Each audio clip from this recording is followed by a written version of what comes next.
This is, let me get to the, this is 125. This is the second class. If you want to add the class, just make a request online and I'll approve them later. There's still time for this class. There's a student here that wanted to add CNET 40, unfortunately, and I cannot find the deadline, but I strongly suspect that City College, as usual, made the deadline one day. So if you did not succeed in adding the first day, you no longer can. You have to do a late add process. And apparently, I'm supposed to initiate that, and I can't figure out how, but I will try and figure it out, and hopefully by next week I'll be able to perform these late adds.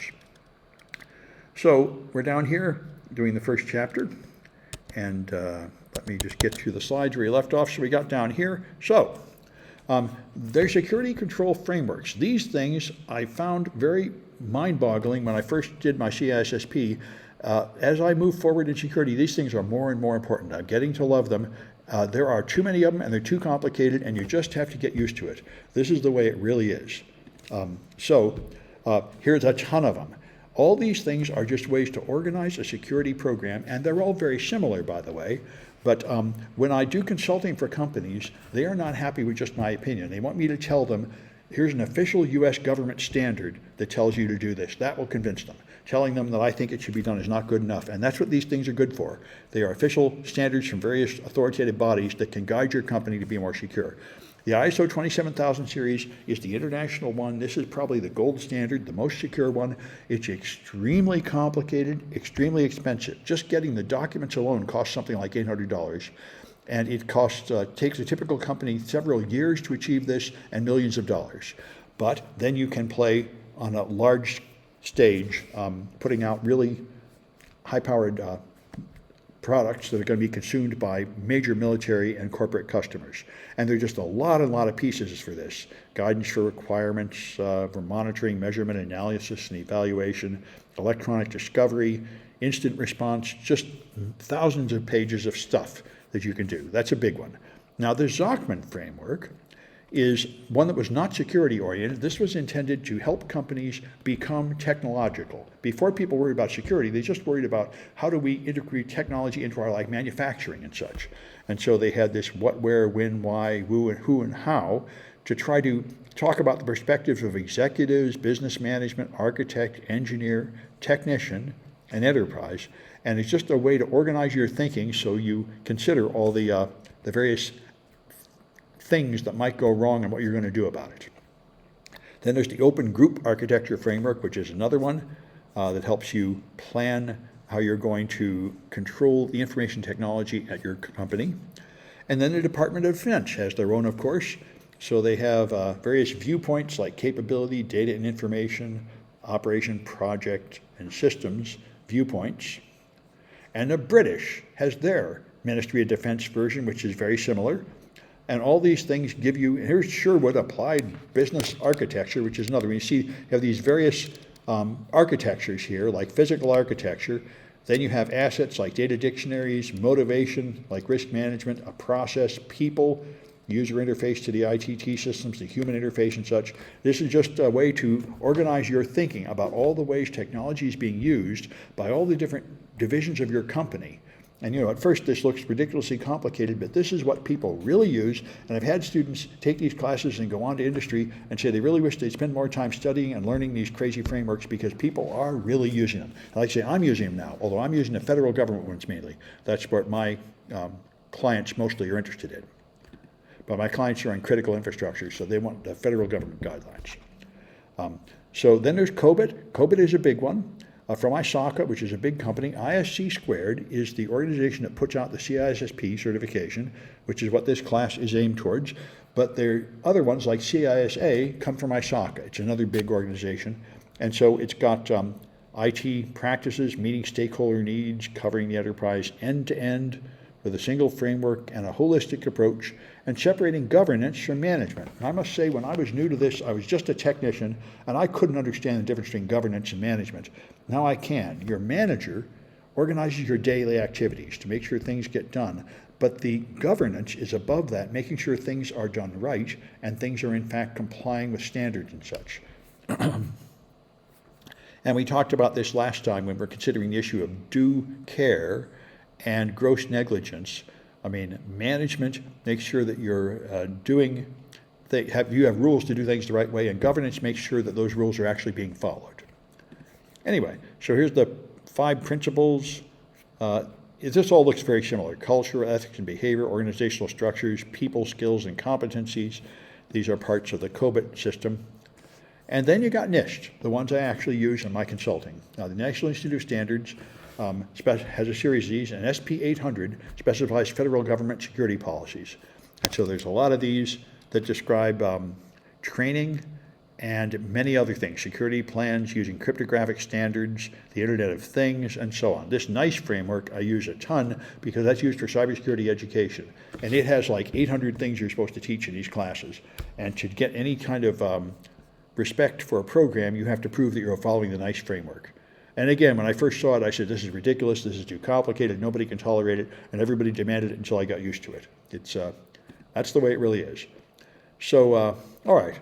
So here's an audit that began in 2017 showing that I think this is Department of Defense fails.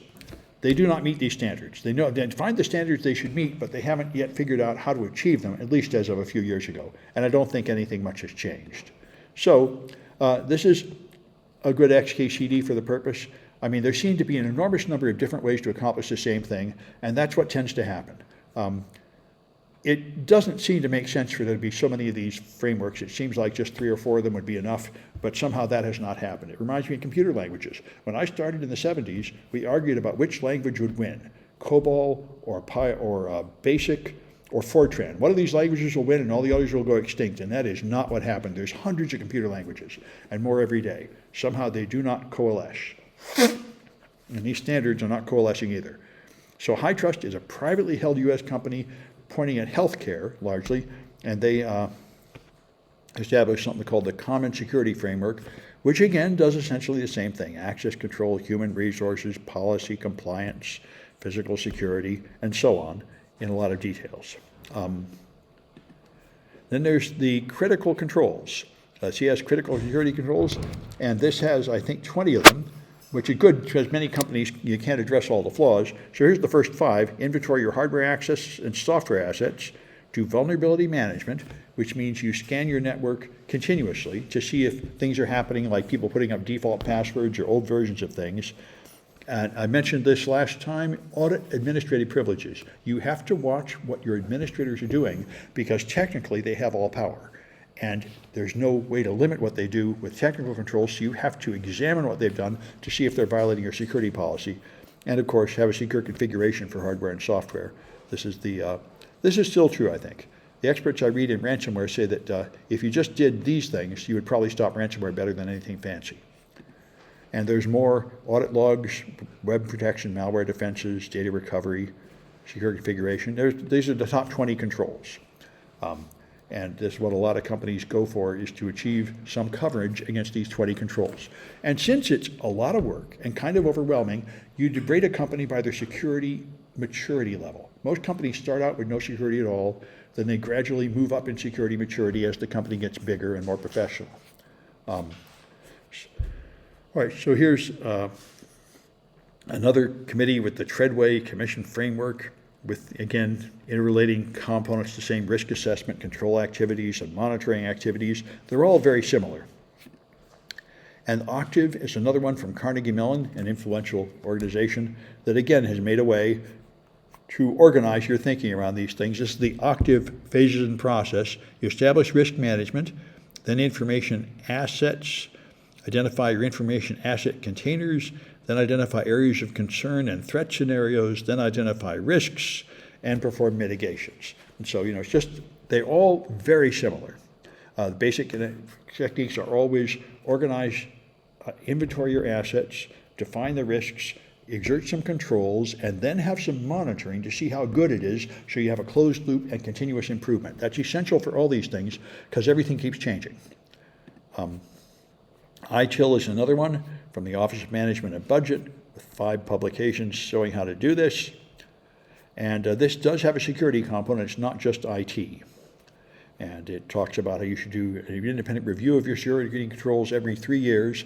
Like I say, you have to have a closed loop where you're constantly improving your security, or you will fall behind because the threats keep changing and the technology keeps changing. And so here's ITIL's core publication, of which there's just a lot: strategy management, availability, capacity, change evaluation, and so on. They're all very similar. Then there's Six Sigma. This is a rule to improve processes. So you analyze something, then you improve it, then you control it, then you define what you're trying to goal and measure how well you achieved your goal and go around in a circle. Like I say, the general structure of all these is the same. You specify something you want to achieve, like I want to prevent people from logging into unauthorized accounts, so I'm going to implement something like two-factor authentication, and then you perform it, and then you measure to see how well it worked, and then you improve it. And so here's the Six Sigma steps. Then there's the capability maturity model, and this is realistic, like say, where you have a maturity model to determine how mature your company is, and you go through stages. So you have the initial maturity level where you are trying to achieve something, and then managed, where you actually have managers watching to make sure it happened, and then you have a defined level of success, and then you have quantitative management, and the best is what I say, optimizing, where you have a closed loop. You define your security policy, you implement controls to achieve it, you measure how well it worked, and then you improve it in a closed loop. And this is what everybody wants. And this is what DevOps is. DevOps is what Amazon invented, so that instead of having a fixed bit of software and having updates like every quarter, they made it so that there's continuous improvement of their process. So the Amazon webpage has 14,000 updates per day. Every 5 minutes they update it, because all the steps to improve it are automated, so they can continuously change it to respond to anything. And so it's that's a very high level of optimization.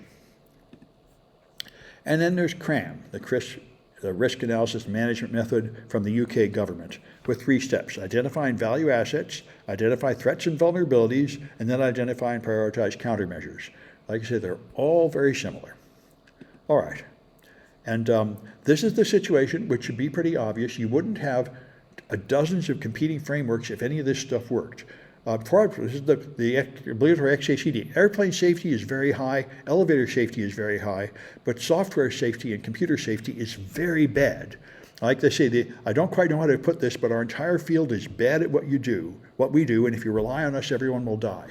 It is, everybody gets hacked. The NSA, the NIST, Google, Amazon, everybody gets hacked. Even though they have all the money in the world and they're paying for the best defenses and the best workers, they still get hacked. So it is like a country in a crime wave. They keep hiring more and more cops, but the crime continues to grow. So it's employment for all of us. And that's why there are all these frameworks that different companies are trying to control their cybersecurity risks. And you end up with a huge cybersecurity team at companies. I'm consulting for them now. It is ridiculous. Tons of people working, moving things around, trying to limit the risk. And of course, I think they have some effect. But it would be nice to imagine you could just buy something like a firewall and it would protect you. And about 15 years ago, every company did that. They would sell a thing called a Unified Threat Gateway and say, if you buy this, you're secure. And people believed that, and then China hacked everybody, blasted right through that thing in 2010 and blew that illusion away.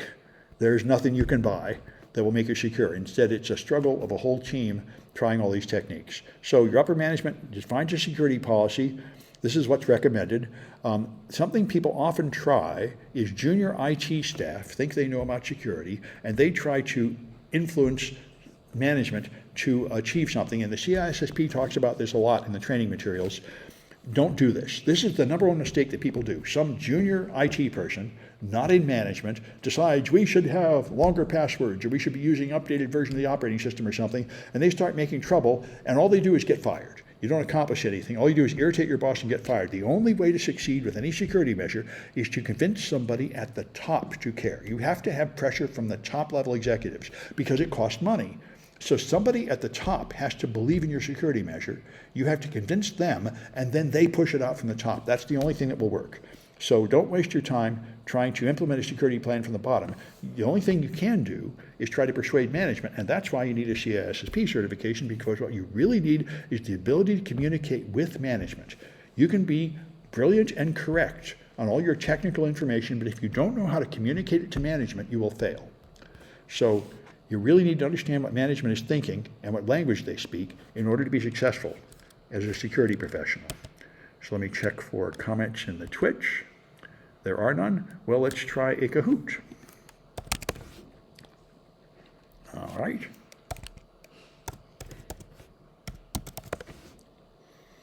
All right.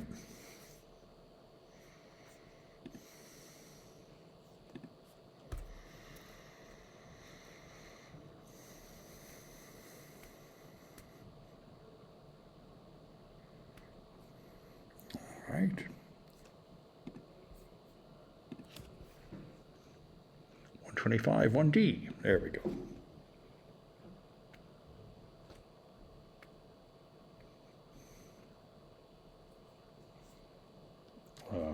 Okay.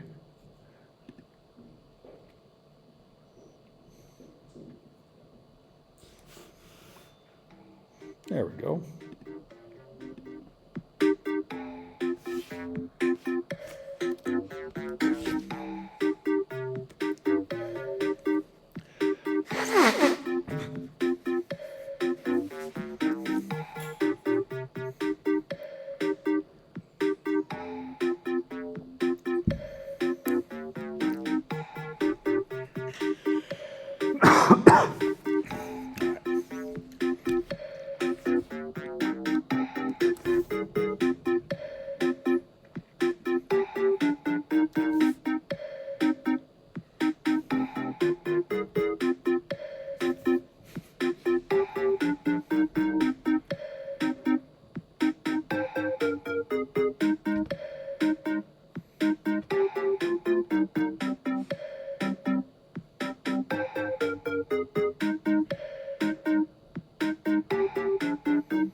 All right. Maybe we got everybody that's coming.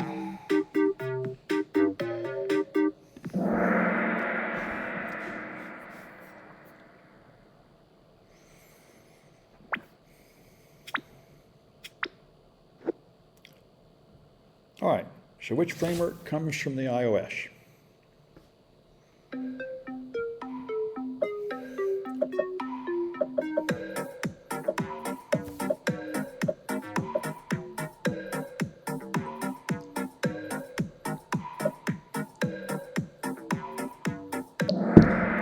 Yep, this one, the international one, ISO 27000.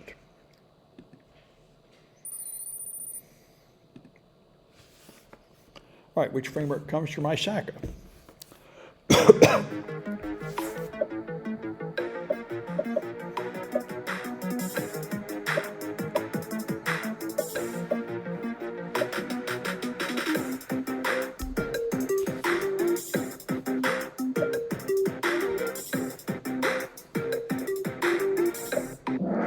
It's COBIT. All right.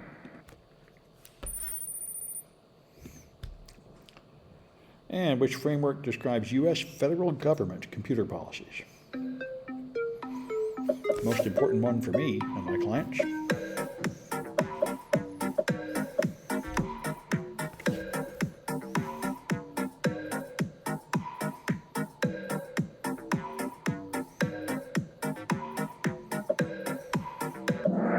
NIST, National Institute of Standards, the federal government organization. It specifies many things, including security recommendations. All right, which framework is used in healthcare?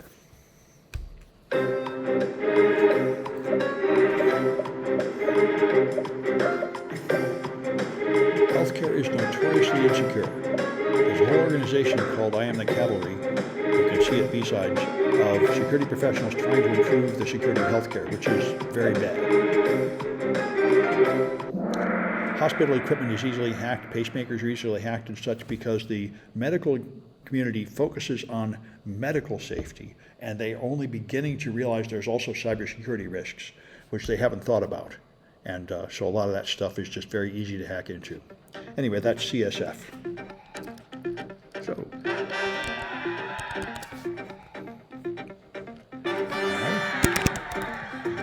Steel P. Oh, no know who Clark is. The other people may want to tell me more about their name to make sure they get their points. Especially Steel P doesn't look like a real name. Anil might be a real name, but anyway. All right. So, you got a security program life cycle, so you have to plan your security measures, then implement them, then operate and maintain them, and then monitor and evaluate them. I've talked about this before, to see how well they're working, and then go back and plan how to improve them. And you have to keep moving around this loop forever, because even if you have very good measures and they're really working, then somebody invents a new attack or a new piece of hardware or a new protocol, and the risks change, and you have to keep changing just to stay on, just to keep up. So then there's compliance, which is alignment with standards and guidelines, and these are industry specific typically. PCI DSS is self-regulation by the credit card industry, and as anybody can tell you, it is spectacularly unsuccessful. There's so many credit card breaches, and all the people that got breached were, of course, compliant with PCI DSS, or they wouldn't have had credit card information. But anyway, it is the standard. It does require you to do things like encrypt the data at rest and in transit and so on. HIPAA is for health insurance. This was passed so that medical records could go on the internet. The problem is intended to solve is people would travel on a trip, get hit by a car, and then when they get picked up by an ambulance, they didn't know that they were allergic to things because they couldn't get their health records, because the health records are written on paper in their hometown. So they put the health records on the internet so you could get them everywhere, and along with that, they put data security rules to try to make sure that even though the health records are on the internet, they won't be hacked and stolen. So it's got both a security and an availability issue here.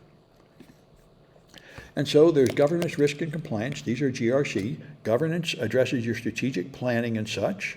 And then you have compliance, meeting laws and other standards. And then you have the asset of risk. So this is GRC, and these three things work together. And it's considered a part of your security team, the GRC team. Then you have laws that regulate your business very often, especially businesses like healthcare, critical services like energy, and airports and so on. So these regulate things. There are privacy requirements, and in Europe, there's the GDPR. As I mentioned earlier in the news, the new privacy standard, like only a couple of years old in Europe, and requiring you to be very careful in how you handle private information and to only use it for the purpose you collected it for, which is emphatically not the case in America, which is why we've had this huge breach over the last few weeks. There are companies in America that just aggregate everybody's personal data and sell it, and they just got hacked and lost it all, one of the big ones. So here's, remember Facebook a few years ago, without admitting fault, they set aside a $3 billion fund for a FTC privacy fine. Facebook is fantastically irresponsible at maintaining the privacy of their users. Over and over again, they had promised to maintain the privacy and then blatantly violated it. They're probably one of the least ethical companies in the world with the way they treat their customers and their data. But they get away with it, presumably because they have a lot of money to pay for lobbyists. Anyway, and then computer crime, of course, you can attack the computer itself with things like DOS. You can use the computer as a tool to steal credit card numbers, you perform espionage or harassment. And one of the fundamental problems is it's very hard to figure out who committed a computer crime. It could be somebody far away attacking over the internet. So in civil law is laws that determine, civil cases typically have to do with money. There's common law used in the USA based on precedent, where you refer to previous cases. There's religious law, not so much in America, but in Islamic countries. And then there's customary laws related to best practices. So criminal law is enforced by police, so even if there's no victim to complain, like a person gets murdered and there is no family, the police will still enforce it. But civil law is when you demand that somebody pay you money. And there you have to have a plaintiff complaining. You have to have somebody who says, this person owes me money. And it's much lower standard of evidence. Here you have to have proof beyond a reasonable doubt to put people in prison. Here you only need the preponderance of the evidence, more likely than not, to win. But the only result will be they have to pay you some money. So your statutory damages are damages just from breaking the law, even if it didn't do any harm.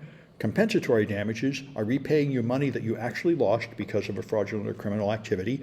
And punitive damages are extra damages added just to punish you, to make you stop doing it. A good example is Donald Trump's sexual abuse trial where he molested a woman and then he lied about it.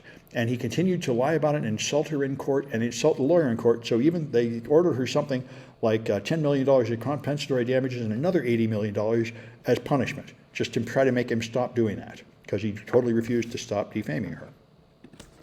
Anyway, and then there's regulatory law. This is areas of the government that can pass regulations which have the force of law, like the Federal Communications Commission, HIPAA, FAA regulations, and so on. This is what the Project 2025, the Republican Party very much wants to end administrative law. They want to end food and water safety and such, because they regard it as illegal for these organizations to pass rules that people must obey. They think all rules should go through Congress, which would greatly lower the amount of rules companies have to obey. So we talked about this. Due care is your duty of care to do what a prudent man would do, and due diligence is the management of due care, where you have a formal process to measure what people are doing and make sure they are in fact doing what prudent people would do. Intellectual property, you've got trademarks, you can have them registered or unregistered. Copyright automatically applies to anything you create. You don't need to register it anywhere. One thing artists often do and authors is they just mail themselves a copy of the thing and don't open it and have a postmark on it. And then you can go to court and say, I had it on this date. Anybody who published it after that date has violated my copyright. And there's patents, of course, giving you a limited period of time to have a monopoly on an invention. You got licenses. Most software that you use, you do not have the right to do anything you want with the software. You have only certain things you're allowed to do with it, and that's in the end user license agreement that nobody reads. And you have trade secrets, like the special sauce in food and such, protected by non-disclosure agreements and non-compete agreements in your staff. And then, so your intellectual property attacks or software piracy, making copies of software in violation of the end user license agreement, corporate espionage, stealing secrets, cyber squatting, I talked about earlier, and typo squatting, where you can make like a fake domain name and then you get information that was not intended for you. Digital rights management is the attempt to control who can copy things. And this comes from the Digital Millennium Copyright Act from the Clinton administration, which imposed penalties on people who circumvent copy protection. So hopefully you can protect copyrighted music and movies online, which has had pretty limited effect. There's a lot of export restrictions. It was illegal to export cryptographic technology in the 1990s. Parts of this still exist, although a lot of it had been relaxed. When I went to China, I was not able to teach a cryptography class there because of this. It would be illegal for me as an American to teach a cryptography class in China, which I didn't believe, but I found out it is true. There's still a regulation on the export there. And here's the destination. There's B or countries, D and E. E is terrorist supporting countries, B is countries we like Mexico, and China's on the D list. You cannot teach cryptography in China, or you're violating American export rules. Even though none of my cryptography is classified, but even so. So that's the game. Anyway, all right. Those data breaches are when your confidential information you collected is exposed. Cybercrime is any criminal activity carried out with computers. And something the law enforcement always complains about is going dark. They claim that as people use more and more encrypted channels, they can't see what you're doing so well. The civil liberties people say that is not true because they have so many more cameras and other ways to look at you. But it certainly is true that 10 years ago, nobody encrypted their hard drive, so you could just inspect their hard drive by seizing it. And now you largely can't because most computers have encrypted hard drives. So privacy is a big issue in Europe. It's not much of a big issue in America. We have essentially no privacy protection here. It's not in the Constitution. It's not in the Bill of Rights. And attempts to pass internet privacy laws have failed largely. So that's why we have data brokers that are just selling all kinds of data about people on the open market in America. But in Europe, they have a lot of data protections. And they're really setting the standard for privacy rules. Now this leads to a strange situation. In Europe, they have very strong privacy rules. In America, they have almost no privacy rules, and especially no privacy rules for foreigners who use American services. And yet the European businesses want to use American services, which are very valuable, like Google and Yahoo, that provide valuable services that are free. And so European companies really want to use American services, but it's illegal for them to do that because they can't send their European customer data to America. So there have just been a series of temporary, flimsy legal constructions to allow this. The first one was Safe Harbor, which gave some a special sort of exception to the laws of Europe, so European companies could use American companies. But the problem is when Snowden dumped out a whole bunch of NSA data, that created a huge scandal, and the USA lost its privilege. They were considered to be so insecure that you couldn't be trusted anymore. But the fundamental problem remained that European companies do want to use American businesses, even though it violates their privacy rules. So they made this new thing called Privacy Shield, which amounts to the same thing, a sort of special exception to the privacy law to let them use American companies. And so anyway, all right. So laws and regulation, I mentioned this before, HIPAA is big. This gives you requirements of how you handle health information if you're a big health information handler like an insurance company. CFAA is the Computer Fraud and Abuse Act. This is how most hackers are punished. This is the law that says you are not allowed to exceed your authorization on a computer. If you request data from a machine and as a result of that you learn something you're not authorized to know, you have violated the Computer Fraud and Abuse Act. It is arguably very broad and troublesome, but that's the way it is. A lot of hackers get prosecuted under this law. Even people that say they're just doing innocent research can be prosecuted under the Computer Fraud and Abuse Act. The Electronic Communication Privacy Act protects communications from wiretapping, but it was weakened by the Patriot Act after 9/11.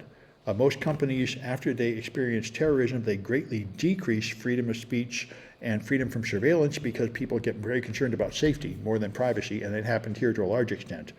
So, Gramm-Leach-Bailey Act, I thought it was Bliley, anyway, was forces financial institutions to protect the information, and Sarbanes-Oxley was a response to Enron, which was a spectacular energy fraud operation that stole half of the entire gross domestic product from California and moved it to Texas, and we never got it back.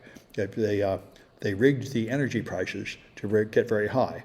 And so after that came down, they passed an act here that required them to have financial disclosure and auditor independence because the Enron auditor destroyed a bunch of documents before the lawsuit, which wasn't illegal at that time, but they made it illegal later to destroy your auditing documents. And here we mentioned the payment card industry data security standard is not a government standard. It is self-regulation by American Express, Visa, MasterCard, and the other credit card companies. They've just agreed themselves to regulate who handles credit card data and limit it with industry self-regulation. Most states now require notification. If you have a breach and you lose data from people in California, you must notify the people in California, and most other states too. And of course, there's professional ethics, like I mentioned before. If you get a CISSP, you have to do these things: protect society, act honorably, justly, and legally, provide diligent and competent service, and advance and protect the profession. Very much like what lawyers and doctors have to do. So when I taught this course the first time, one of the sort of internet troll guys made an ethics complaint against me, claiming that I had falsely represented myself as an officer of the security at the college, and I wrote a response. He accused me of this stuff. And you do have to respond within 30 days. You lose your CISSP. I had an associate of IC squared, but I did respond, and they ignored it. They said I was right and didn't punish me. But I was irritated to discover that somebody can accuse you of an ethical complaint even when they have nothing to do with you. This guy was not in any business relationship with me. He was not a student. He was not faculty. He was not even from around here. Anybody in the world can accuse you of things, and you have to respond within 30 days. You lose your certification. That's pretty annoying. I'm not sure if that's true for lawyers and doctors, but I think it is. Anyway, we're up for another Kahoot. Let me check and see if there's comments in the Twitch. I can't get in. The key kept saying error. All right, well, I'm going to try another Kahoot. You should be able to get into this one. That would just be 1E, I think. Yeah. 125, 1E. All right. And there we go.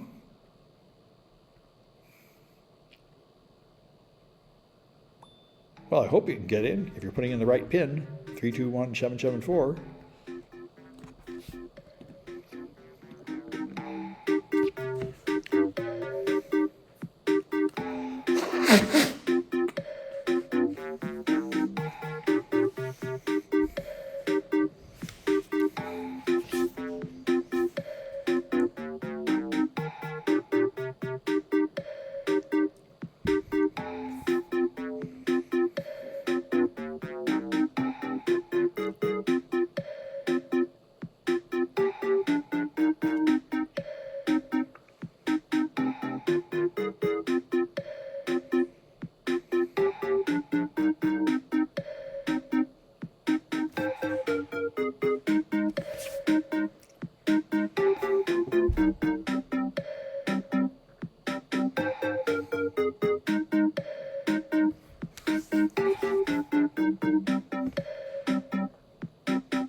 What's the new European law about privacy?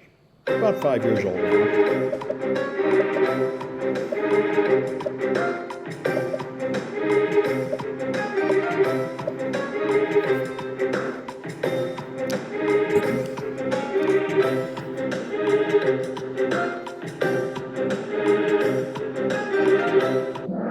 That's the General Data Protection Regulation. Caused a lot of American companies to change their policies if they want to do business in Europe. All right, what laws do police enforce?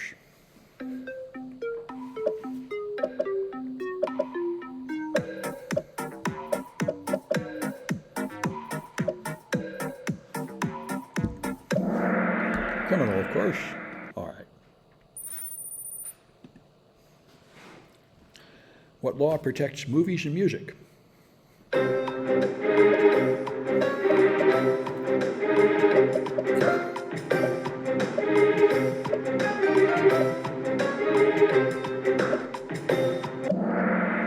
DMCA, Digital Millennium and Copyright Act. All right. And what law ensures financial disclosures?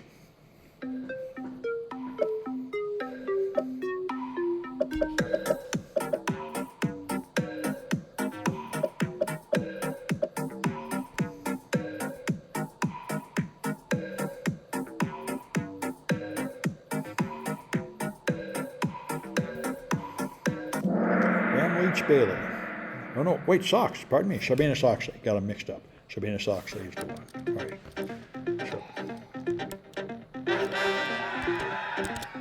All right, this person will have to give me more information if they want their points. Neil might be a real name though. Kentucky, I know who that